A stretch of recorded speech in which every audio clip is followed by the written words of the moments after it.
नमस्कार, मैं हूं आशुतोष और आप देख रहे हैं सत्यहिंदी.com। सत्यहिंदी.com के विशेष कार्यक्रम श्रवण घर की खरी खरी में आपका स्वागत है। यह हमारा वो कार्यक्रम है जिसमें देश के जाने माने पत्रकार संपादक श्रवण जी अपनी तीखी टिप्पणियां करते हैं मौजूदा राजनीतिक माहौल पर, और उनकी तीखी टिप्पणियों से ना तो सत्ता पक्ष बचता है, ना ही विपक्ष, और दोनों ही तिलमिला के रह जाते हैं। आज फिर उनसे जानेंगे कि एक नए विषय पर बात करेंगे। विषय क्या है? विषय यह है कि दरअसल इस वक्त जो 2024 के लोकसभा चुनाव के बाद जो एक नए तरीके का विपक्ष दिखाई पड़ रहा है, इस विपक्ष में एक नई तरीके की आक्रामकता दिखाई पड़ रही है, और ऐसा लगता है जैसे कि सत्ता पक्ष न केवल कमजोर दिखाई पड़ रहा, बल्कि उसके पास विपक्ष के सवालों के जवाब भी नहीं है, और वो सवालों के जवाब देता हुआ दिखाई भी नहीं पड़ रहा। 2019 से लेकर 2024 के लोकसभा की एक बड़ी खासियत ये थी कि जो स्पीकर और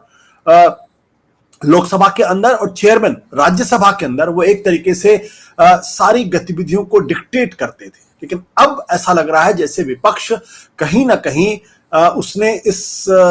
डिक्टेशन का एक काट भी खोज ली है। इसके साथ साथ पहले के विपक्ष में कम से कम जो अभी तक दिखाई पड़ रहा था कि राहुल गांधी और कांग्रेस पार्टी डोमिनेट कर रही थी, क्या नए तरीके का विपक्ष में कुछ नए तरीके की राजनीतिक दल, नए तरीके के नेता उभरते हुए दिखाई पड़ रहे हैं? क्या उनकी बातें जो हैं वो कुछ आने वाले राजनीति का कुछ नया संकेत दे रहे हैं? जानेंगे श्रवण जी से। श्रवण जी, आपकी क्या राय है इस बारे में? आपको क्या लगता है? देखिए, मैं ये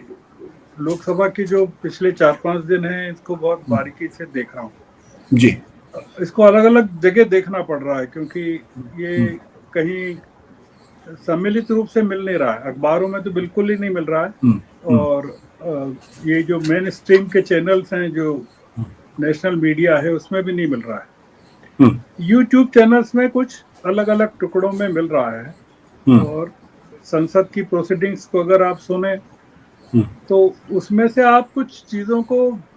टुकड़े निकालकर एक रंग बिरंगा चित्र आप आने वाले भविष्य के लिए निकाल सकते हैं। तो कुल मिलाकर आज की जो हमारी बातचीत की कोशिश है वो ये है कि हम अपने दर्शकों को एक क्या बता सकते हैं नया।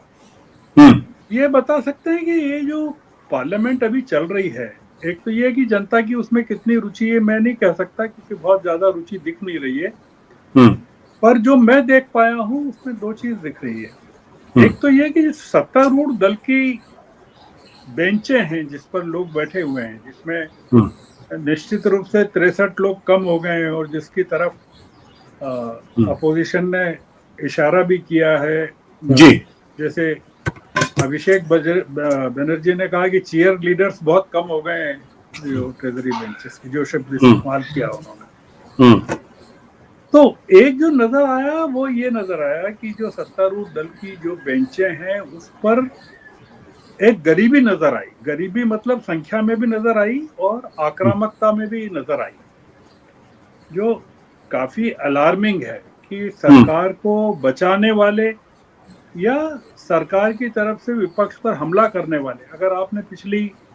लोकसभा की प्रोसीडिंग्स को देखा हो और आक्रामकता देखी हो, और उसके मुकाबले आप अगर ये जो पिछले 4-5 दिनों में जो हुआ उसको देखें, वो एक ऐसा लगता है कि एक हम नए देश की नई संसद में बैठे हुए हैं। मतलब पिछले 10 सालों की जो संसद हमने देखी, 10 सालों के पहले वाली संसद तो गजब थी, जिसमें मनमोहन सिंह सरकार पर काफी आक्रमण होते थे विपक्ष के, और कई तरह के घोटालों की चर्चा होती थी, कई तरह की चीजें होती थी,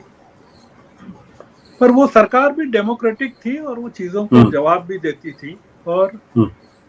स्पीकर्स भी उस जमाने में काफी एकोमोडेटिव होते थे। वो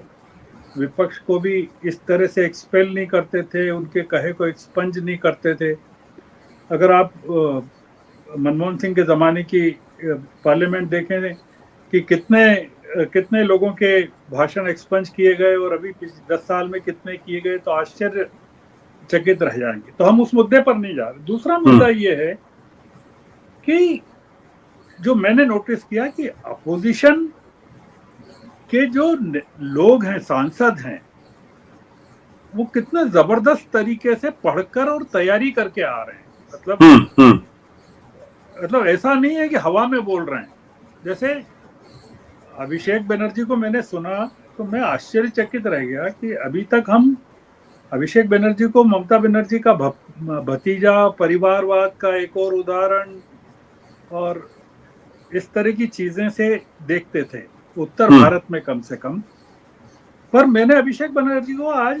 या कल एक नेता के रूप में देखा कि वो किस तरह से बजट पर बोलने के लिए तैयारी करके आए और लिखकर जो लाए वो पढ़ रहे थे। और जब उनको पढ़ रहे थे और जब टोका गया ट्रेजरी बेंचेस की तरफ से, तो उन्होंने कहा भाई मैं तो लिखा हुआ पढ़ रहा हूँ, तुम्हारे नेता की तरह टेलीप्रॉम्प्टर से नहीं पढ़ रहा हूँ। अच्छा। हाँ, तो आप तो अपने आपका नेता तो टेलीप्रॉम्प्टर का इस्तेमाल करता है, मैं तो लिखकर लाया हूँ वो पढ़ रहा हूँ, तो वो तो पढ़ने दीजिए। मैं जो पॉइंट निकालना चाहता हूँ कि संसद,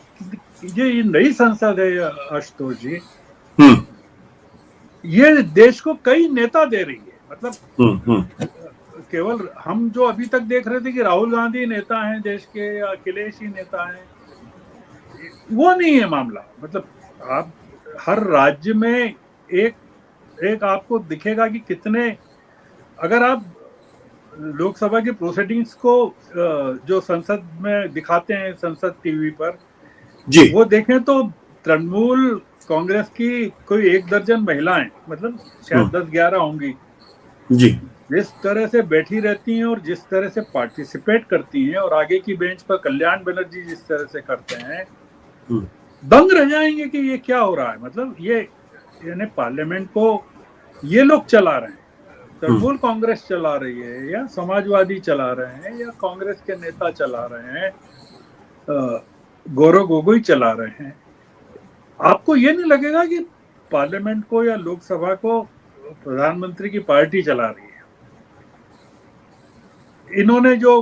बीजेपी के टिकट पर वो अभिजीत गंगोपाध्याय चुनकर आए बंगाल से, जो हाईकोर्ट के जज थे और फिर चुनाव लड़के जीत गए, उन्होंने गौरव गोगोई के बारे में टिप्पणी कर दी कि don't speak like a stupid. अब उस पर पूरी की पूरा हल्ला मच गया, गौरव गोगोई ने बिल्कुल उसके ऊपर तूफान मचा दिया। क्या ये संभव था पिछली लोकसभा में? या ओम बिरला को महुआ मोहित्रा से कहते हैं कि क्या आप मुझे डायरेक्शन देंगी, या राज्यसभा में खड़के साहब अटैक कर रहे हैं और जया बच्चन अटैक कर रही है और धनखड़ साहब चुपचाप सुन रहे हैं। ये जो चीज है ये बहुत ही अद्भुत है, जो मैं सोच रहा हूँ कि मैंने कभी इतने जो इतने सालों में हम पार्लियामेंट को देख रहे हैं या पार्लियामेंट की प्रोसीडिंग्स को देख रहे हैं, वो क्यों मिसिंग थी और उसका क्या। तो मैं इसमें जो एक पॉइंट निकाल रहा हूँ कि ये ओम बिरला जी जो हमने पिछली संसद में देखा, मतलब 14 से 19 तक तो हमने सुमित्रा महाजन को देखा, फिर हमने देखा 19 से 24 तक ओम बिरला जी को देखा, और वो मोदी जी के लिए काफी सक्सेसफुल स्पीकर रहे, और वो एक्सपंज कर देना, डांटना, बैठ जाओ, और राहुल गांधी के खिलाफ जितनी कार्रवाई हुई, उनके एक्सपल्शन की, निष्कासन की, तमाम चीजें जो हुई, उनका भाषण पूरा एक्सपंज किया, जो हिंडनबर्ग रिपोर्ट पर राहुल गांधी ने जो पूरा भाषण दिया था मोदी जी के खिलाफ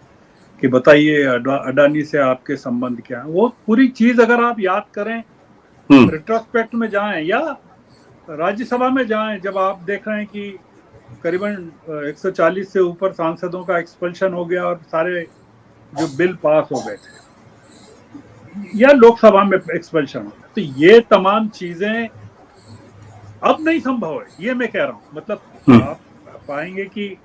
एक शब्द का एक्सपंज कर दिया कि उन्होंने स्टूपिड बोला और उन्होंने गौरव गोगोई ने मांग की, विद्रोह किया तो उसको निकाल दिया, और इस तरह की कुछ चीजें हुई जो हो रही हैं, पर वो प्राकृतिक है कि वो संसद के कानून कायदों से चल रही है। तो मैं ये जानना चाहता हूँ या दर्शकों के लिए कि ये वही स्पीकर हैं, वही सभापति हैं, पर संसद में पूरा का पूरा इनके अधिकार क्षेत्र को नए सिरे से डिफाइन कर दिया है कि भाई आप वो नहीं रह सकते जो पिछली बार थे। तो आप अगर देखें कि ट्रेजरी बेंचेस पे जो लोग चुनकर आए हैं वो उनके चेहरे किस तरह के हैं। ट्रेजरी बेंचेस का मतलब है सत्तारूढ़ दल के जो चेहरे हैं, एमपी जो वो चुपचाप बैठे हुए हैं, वो कुछ नहीं बोल रहे हैं, मतलब पार्टिसिपेट कर रहे हैं पर सिलेक्टिवली कर रहे हैं, या उनको कहा जाता होगा कि आप बोलिए तो आप बोलिए। मैंने आपके चर्चा में एक जिक्र किया अभिषेक बनर्जी के भाषण का, तो मैं उसमें एक चीज ये कहना चाहता हूं कि एक तो टेलीप्रिंटर वाली जो बात कही थी, उन्होंने जो सबसे बड़ी बात कही और जो काफी जिसके कारण स्पीकर को चुप कर दिया, उन्होंने पूरी तरह से चुप कर दिया और स्पीकर आगे बोल नहीं पाया। जब बजट पर वो बोल रहे थे अभिषेक बनर्जी,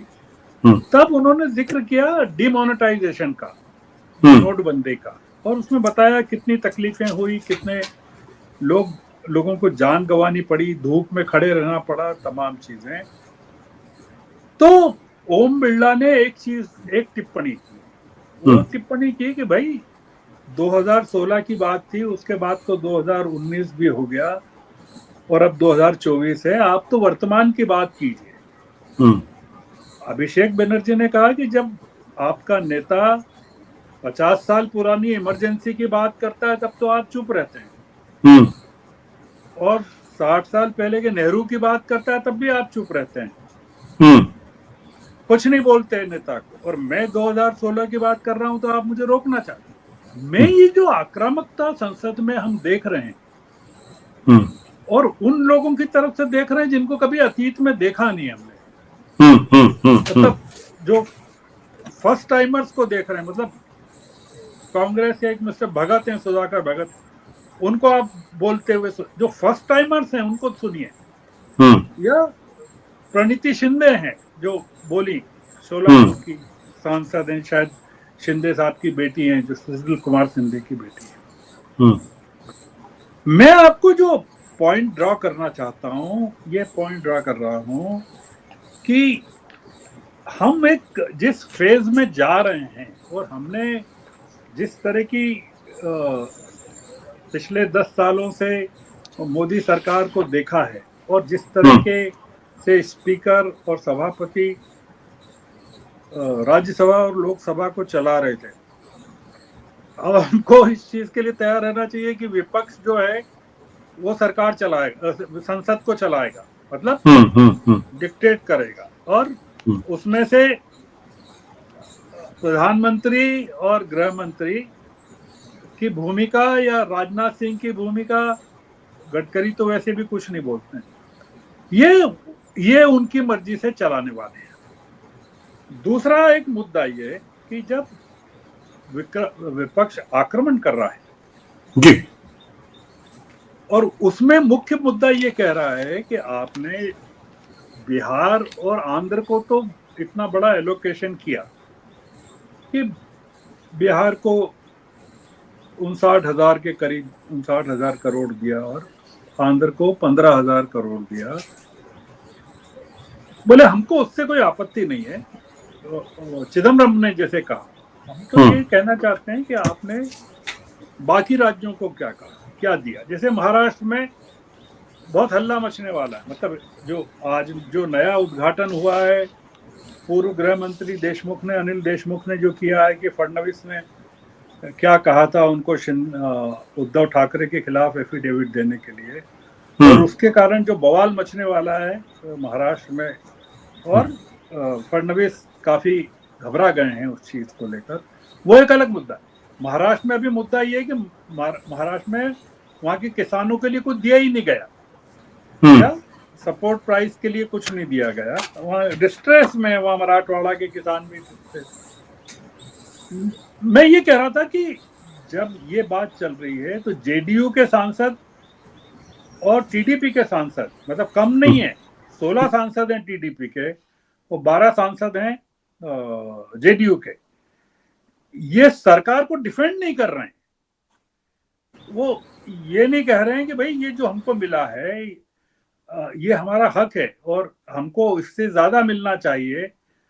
और हम इसके हकदार हैं, आप अपनी बात मांगिए। तो आपके जो अलाइज हैं, उसमें बहुत सारे अलाइज हैं आपके, और उनके सब लोगों के, उन सब दलों के एक एक दो सांसद तो हैं। चिराग पासवान के भी 5 सांसद हैं मान लीजिए, और ये बिहार को पैकेज मिला। क्या संसद से ये ध्वनि निकलती है कि सरकार को बीजेपी के सांसद डिफेंड कर रहे हैं या जेडीयू के कर रहे हैं या टीडीपी के कर रहे हैं? और दूसरा ये कि जो बजट को जिस तरह से अटैक किया गया पार्लियामेंट में, और ये अटैक बढ़ रहा है, मतलब कम नहीं हुआ है, तो सरकार का कोई मंत्री या चीफ मिनिस्टर्स राज्यों के, भाजपा राज्यों के चीफ, मान लीजिए कि योगी जी हैं, मतलब एक जो बात उठी है जो यूपी के सांसदों ने उठाई, धर्मेंद्र यादव ने उठाई, वहां के आजमगढ़ के, जो बहुत ही जबरदस्त अटैक किया उन्होंने, पहली फर्स्ट टाइमर है आजमगढ़ से शायद वो, उन्होंने जिस तरह का अटैक किया कि भाई आपकी हुकूमत है उत्तर प्रदेश में, तो आप, या अखिलेश ने किया, आप उत्तर प्रदेश को ही कुछ दे देते, आपने उत्तर प्रदेश को भी कुछ नहीं दिया। तो उत्तर प्रदेश को कुछ नहीं दिया, इसको इस चीज से जोड़ कर देखा जा रहा है कि केंद्र का या मोदी जी का योगी जी से झगड़ा चल रहा है, इसलिए उत्तर प्रदेश को नहीं दिया गया। मैं ये निकाल रहा हूं कंक्लूजन, एंड करता हूं पूरी बातचीत का आशुतोष जी, कि इसका ये जो चल रहा है, इसका ये तो अब 2 चीजें दिख रही है कि ये आक्रमण बढ़ेगा विपक्ष का, और ये इसमें मतलब बिना राहुल गांधी की संसद में उपस्थिति या अखिलेश के बोले हुए बाकी सांसद जिस तरह से बोल रहे हैं और तैयारी करके बोल रहे हैं, पढ़कर आ रहे हैं और बोल रहे हैं, प्रश्नोत्तर काल में भी तैयारी करके बोल रहे हैं, उससे हमको क्या लगता है, मुझे क्या लगता है, मैं वो आपको ये बताना चाहता हूं कि यूपी में जिस तरह का नुकसान हुआ बीजेपी को, 29 सीटों का नुकसान हुआ, 29 कम नहीं है, 33 सीटें रह गई। पश्चिम बंगाल में 6 सीटों का नुकसान हुआ और 12 रह गई। महाराष्ट्र में 13 सीटों का नुकसान हुआ और 10 रह गई। मैं ये देख रहा हूं कि ये नुकसान अगर बढ़ता है तो क्या उसका नतीजा होगा कि यूपी की 80, पश्चिम बंगाल की 42, तमिलनाडु की ऑलरेडी 40 की 40 में से बीजेपी के पास कुछ नहीं है, केरल की 20 है, उसमें से 1 बीजेपी के पास है। ये 182 सीट्स होती हैं, जो कि पूरी संसद का 33% है, 34% है। और इसमें अगर कर्नाटक की जोड़ लें 28, तेलंगाना की 17, पंजाब की 13, हरियाणा की 10 और महाराष्ट्र की 48 सीटें, महाराष्ट्र में काफी नुकसान हुआ है बीजेपी को, 10 सीटें रह गई है वहां। तो मैं ये देख रहा हूं कि अगर ये इसी तरह से स्थिति चलती है जो दिख रही है, और सरकार के खिलाफ, बीजेपी के खिलाफ नाराजगी, ये कुल मिलाकर 300 सीटें होती, 300 सीटें, 298, मैं बाकी राज्यों को नहीं गिन रहा हूं इसमें, ये खतरे की घंटी है। और बीजेपी के लिए या हम लोगों के, मतलब जो आप कह रहे थे, अपने दर्शकों के लिए सोचने का एक पॉइंट है कि संसद में जो चल रहा है उससे सत्य हिंदी के दर्शकों को सोचने के लिए क्या मसाला मिल सकता है। तो ये आज की चर्चा हम यहीं समाप्त करते हैं जी। Thank you sir, thank you.